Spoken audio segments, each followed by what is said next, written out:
देश के बड़े बड़े प्रधानमंत्री गांव जाते थे। मोदी जी की तरह चीन और यूएस और इधर उधर राष्ट्रपतियों से हाथ मिलाने नहीं, गांव में किसानों से पता करने कि भाई तुम्हारा गुजारा कैसे चल रहा है, तुम कमा पा रहे हो खेती से, हम कुछ कर सकते हैं तुम्हारे लिए। मैं खुद गई हूं अपने पिताजी के पीछे पीछे, अमेठी के एक गांव में कस के डांट खाए। वो प्रधानमंत्री थे, सुनिए, 400 सीटों से आए थे सत्ता में, मोदी जी से ज्यादा, प्रधानमंत्री थे, गांव गांव जाते थे। गांव में एक महिला ने कस के डांट दिया और मैं घबरा गई। मैंने सोचा पिताजी को डांट रही है, मैं तो पिताजी से डरती थी क्योंकि बड़े पक्के थे वो, हम कुछ गड़बड़ करते थे तो डांट खाते थे खूब। और महिला डांट रही है गांव की, और मैं देख रही हूं कि भाई ये डर नहीं रही है, ये तो डांट रही है।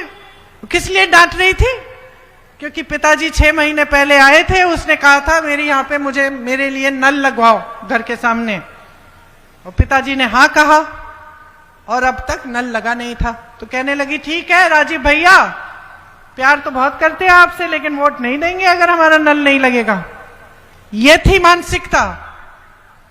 और मैंने जब पिताजी से पूछा कि पिताजी वो तो महिला आपको डांट रही थी, आपको बुरा नहीं लगा?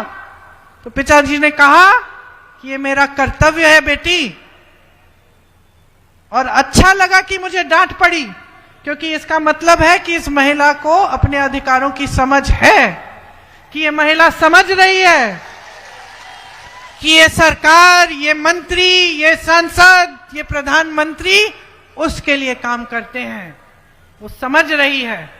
तो ये अच्छी बात है बेटा, इसमें घबराने की कोई बात नहीं है। ये एक समय की मानसिकता थी। ये मानसिकता महात्मा गांधी जी ने कांग्रेस पार्टी के हर एक नेता के मन में, व्यवहार में डाली। ये मानसिकता ही इस देश की राजनीति की नींव थी।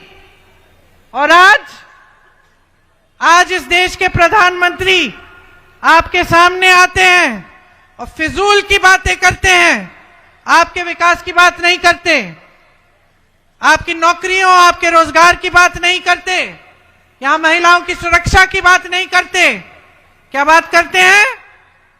मैं सुन रही थी कल उनका भाषण, कैसे कैसे शब्द बोल रहे थे, कट्टा, दुनाली, गोली, फिरौती, रंगदारी, हत्या, अपहरण, खून की नदियां। ये बातें, ऐसी बातें करनी चाहिए इस देश के प्रधानमंत्री को।